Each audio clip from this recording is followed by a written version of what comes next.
Today we have a 2012 Volkswagen Passat SE with a 2.5 motor.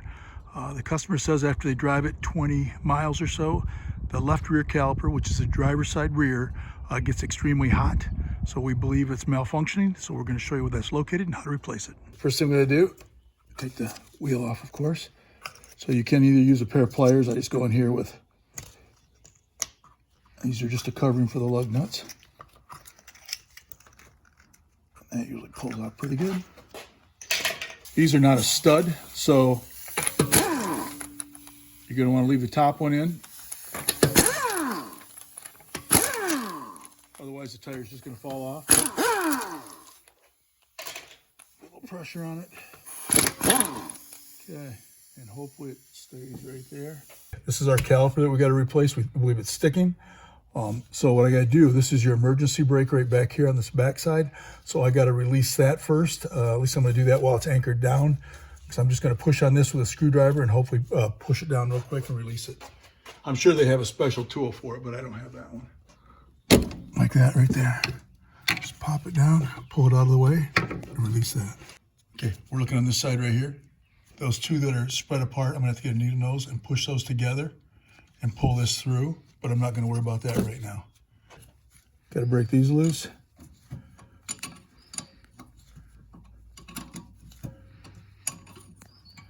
Yeah, they would drive this thing for 15, 20 miles and it would start to overheat. So we're assuming the caliper has to be sticky inside there. So I'm going to replace it.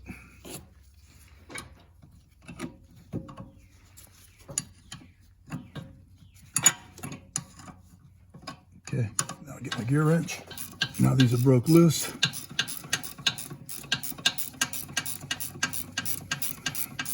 Can't really get a ratchet in there, so I'm going to use this gear wrench. So they're broke loose like that, get them out faster.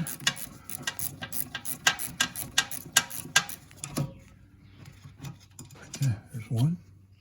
The bottom one.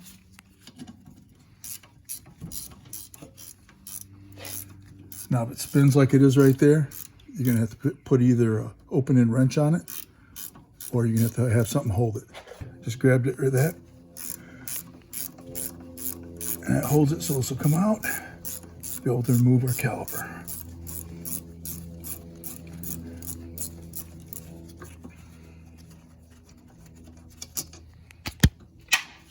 Okay. Now we just got to remove it. Put it off to the side. Okay, I'm going to also replace the pads at the same time here. Just have it stay up there. I'm going to replace the pads because you can see they're wore. So I'm going to remove this caliper bracket and then install new pads, and then I'll put the new one on. There's two of them holding the caliper bracket on. It's a specialty tool for Volkswagen. It's a M14. That goes in there. We got to break these loose and your caliper bracket will come off.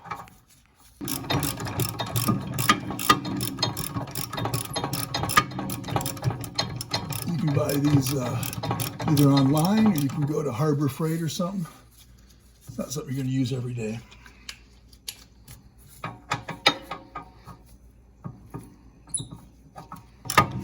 The top one, I got the bottom one out and I got the top one almost out, but I'm going to do that by hand because I want to hang on to the bracket so it doesn't fall, of course.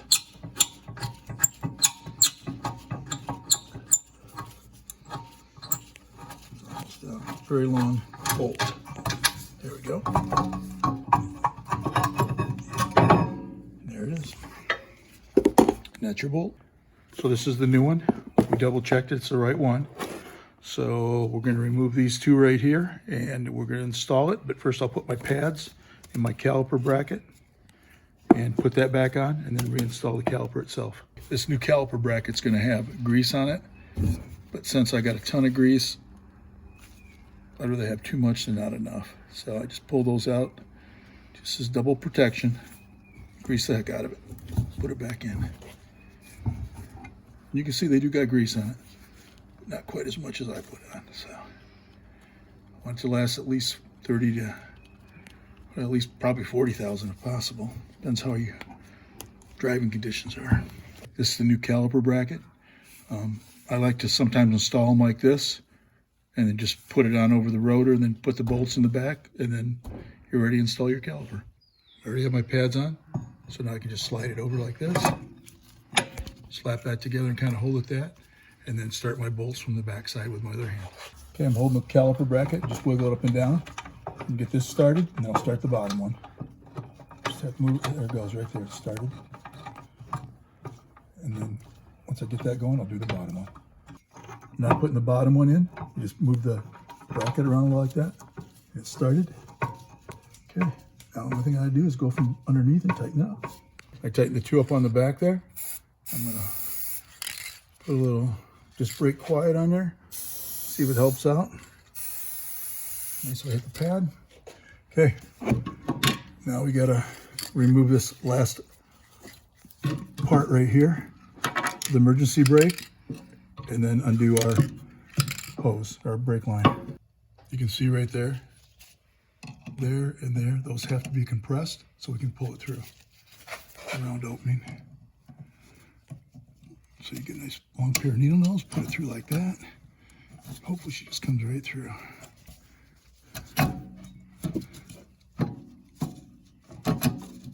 There we go. Now that I got this out of the way, I'm not going to remove my brake hose yet. I'm going to get my caliper, put everything in place, tighten it up, and then I'm going to undo this. I don't want to, lose that much brake fluid if I can help it. We're going to install this. Push that in, it'll pop right into place like that.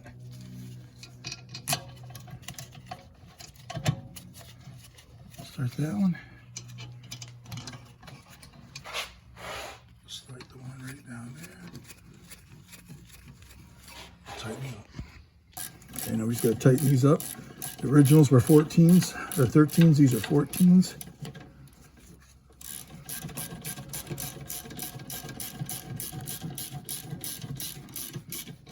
There's that one.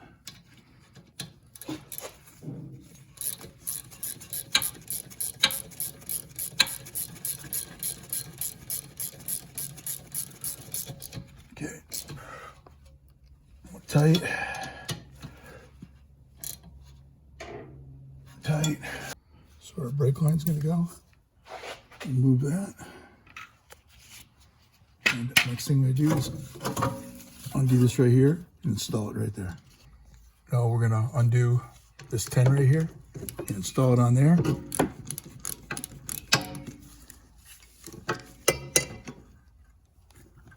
like that. I'm going to hold it up in the air and hopefully it won't drip too much, but I do have a bucket underneath it, so.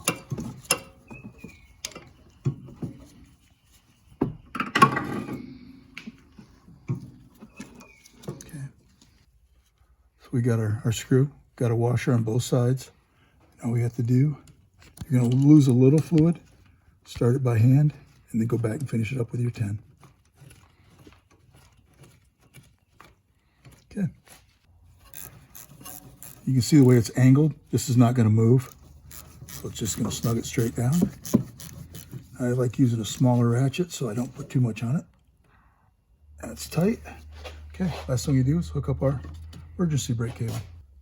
Okay, we're going to hook up our emergency brake cable, slide this through there, and this should snap into place. If you pull it far enough, it should click in. And then we got to get this up over that, behind there, so I got to push this forward.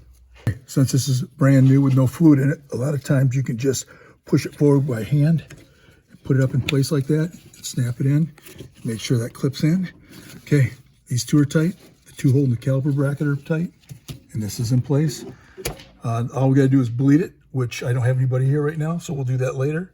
Last thing we do is reinstall the wheel. And this Volkswagen doesn't have the studs to stick out, so you got to kind of get it in place, line it up, keep one hand on it, and get it started. And then you can move on to the next one. You want to make sure there's one holding it so it doesn't just fall off. Okay, once you get the one started, of course it's not going to fall off.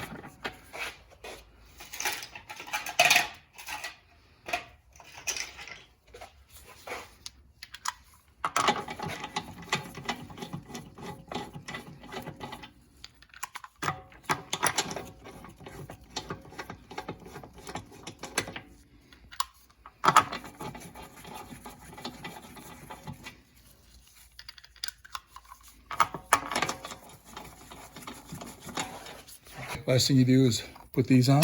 They just snap into place like that. After we've already tightened the lug nuts, of course.